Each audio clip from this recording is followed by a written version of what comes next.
बिस्मिल्लाहिर्रहमानिर्रहीम, अस्सलाम वालेकुम। This is Imran Shah. आज हम एक ऐसे दुश्मन के बारे में बात करेंगे जो आपका भी दुश्मन है, मेरा भी दुश्मन है, और उस दुश्मन को जब तक हम पहचान ना लें और उसको हरा ना लें, हमारी जो ज़िंदगी में लोगों के साथ जो डीलिंग है, ख़ास करके चाहे आप एक लीडरशिप पोजीशन पे हैं या वैसे आप लोगों के साथ जो ताल्लुकात रखते हैं, वो अच्छे नहीं हो सकते।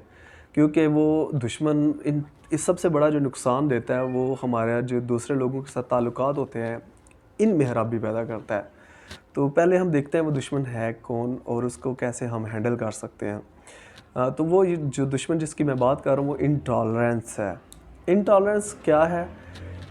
अगर आपकी कोई राय है, आपकी कोई सोच है और उस सोच से मैं गुस्सा हो जाता हूँ, उस सोच से मैं एलर्जिक हो जाता हूँ, या मैं आपसे लातअल्की शो करता हूँ, और या अपने दिल में बुरे ख़यालात रखता हूँ, या अपने दिल में नफ़रत के जज्बात रखता हूँ, तो आप फिर इंटॉलरेंस का शिकार हैं। यानी इंटॉलरेंस सादे लफ्ज़ों में, बिल्कुल सादे लफ्ज़ों में, दूसरे की सोच या उसके जो आइडियाज़, राय, यानी जो उसकी राय होती है, उसका अदब हम नहीं जब करते, यानी कि हम ये जब नहीं समझते कि दूसरा इंसान भी अपनी राय रख सकता है, और हम अपनी राय उस पे थोपते हैं, यानी कि जैसा मैं सोचता हूँ तुम भी ऐसे ही सोचो, जैसे मैंने ज़िंदगी गुजारी है तुम भी ऐसे ही गुजारो, जो मैं समझता हूँ तुम भी ऐसे ही समझो। ये जो चीज़ होती है ना, ये इंटॉलरेंस की निशानी होती है। जैसे फ़र्ज़ का लेके मुझे लगता है एक टीचर को डिसिप्लिन्ड वे में चलना चाहिए। अब जैसे ही वो फ़र्ज़ का ले डिसिप्लिन वे में नहीं चलेंगे, तो ये अब मैं उसी वक्त हाइपर हो जाऊँगा, तो ये इंटॉलरेंस होता है। ठीक है? या मैंने अगर आपको एक काम दिया है कि ये काम करके आएँ, और आपने वो काम जैसे मैंने बोला था वैसे नहीं किया, तो इससे मैं हो सकता है इंटॉलरेंस शो करूँ। तो जब हम दूसरे की ओपिनियन ना देखना कि उसकी ओपिनियन एक्चुअल में है क्या, और ये ना समझना कि वो भी तो एक इंसान है, उसकी राय भी तो अलग हो सकती है, और उल्टा हम उस अपनी जो राय है, अपनी जो ओपिनियन है वो थोपें। ठीक है? तो ये चीज़ इंटॉलरेंस होती है। इसमें जो चीज़ समझने की ज़रूरत है हमें, वो ये है कि इख्तलाफ होना और चीज़ है।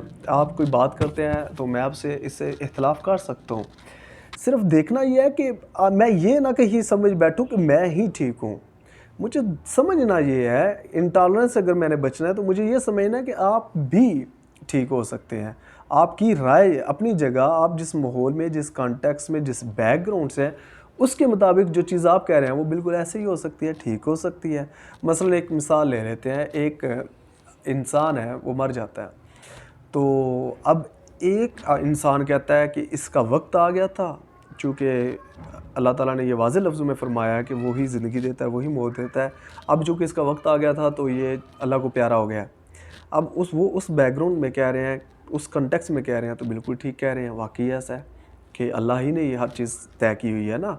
लेकिन एक मेडिकल पॉइंट ऑफ व्यू से एक डॉक्टर कहता है कि ये बंदा, इसका जो दिल था, दिल इसका काम करना बंद हो गया, जिसकी वजह से ये बंदा मर गया। तो अब डॉक्टर भी ठीक कह रहा है, एट द सेम टाइम दूसरे जो हमारे दूसरे भाई साहब है, आलिम हैं, वो भी ठीक कह रहे हैं। तो अब होता क्या है कि हम इंटॉलरेंस का शिकार हो जाते हैं। इंटॉलरेंस क्या है कि अगर मैं डॉक्टर को बोलने लग जाऊँ कि नहीं, ये तो तुम यानी कि जिस अंदाज से बयान कर रहे हो ऐसा तो है ही नहीं, ऐसा है, वो मेडिकल पॉइंट ऑफ व्यू से ऐसा है।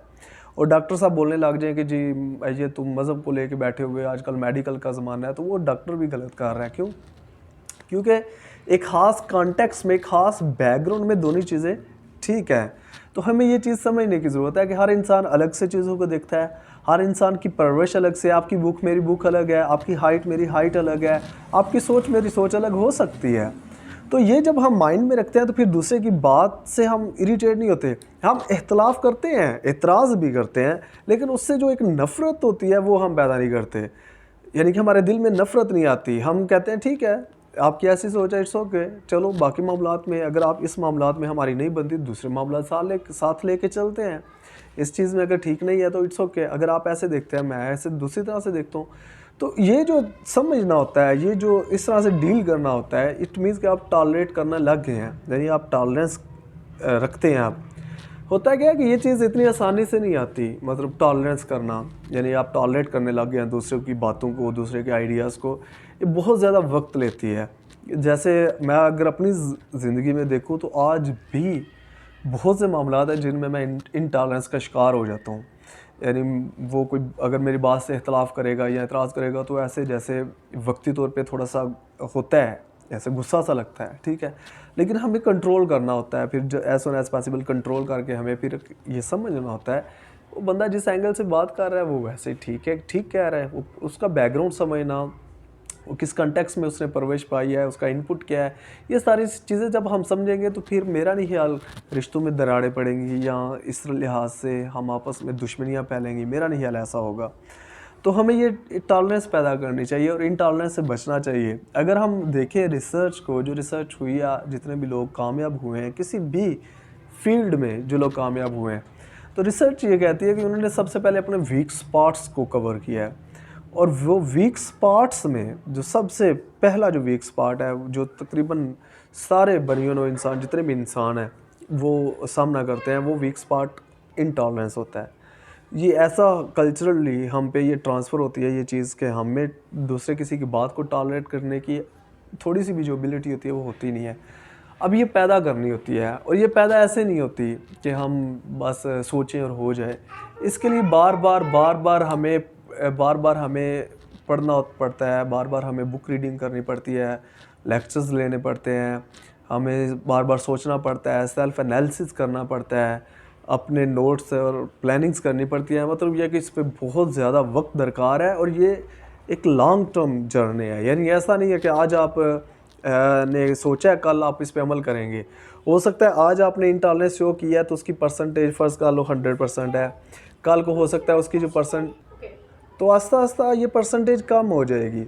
मसलन आज आप इंटॉलरेंस शो कर रहे हैं, हो सकता है ज़्यादा हो, 99% हो, कल 98 होगी और आस्ता-आस्ता जैसे उम्र गुज़रेगी, जैसे आप तजुर्बात आपके होंगे, जैसे आप सीखते जाएँगे, आपके अमल बढ़ेगा, वैसे-वैसे ये चीज़ें कंट्रोल में आएँगी। क्योंकि कहाँ 20, 21, 25, 30 साल आपने इंटॉलरेंस में गुज़ारे हैं और यही तासुबात में गुज़ारे हैं, एक दूसरे से नफ़रत में गुज़ारे हैं या मैंने गुज़ारे हैं और कहाँ यकदम इसको चेंज करना। तो ये ब्रेन हमारा एक मसल की तरह है, इसमें इसको चेंज करने के लिए टाइम चाहिए होता है। जैसे हम मसल है, जैसे ये मेरा एक मसल है, मसलन आर्म मसल है, अगर मैंने इसको चेंज करना है तो मुझे इसको वर्कआउट में लेके आना है, यानी कि इस पर बहुत ज़्यादा प्रेशर डालना है, फिर जाके ये ठीक होगा।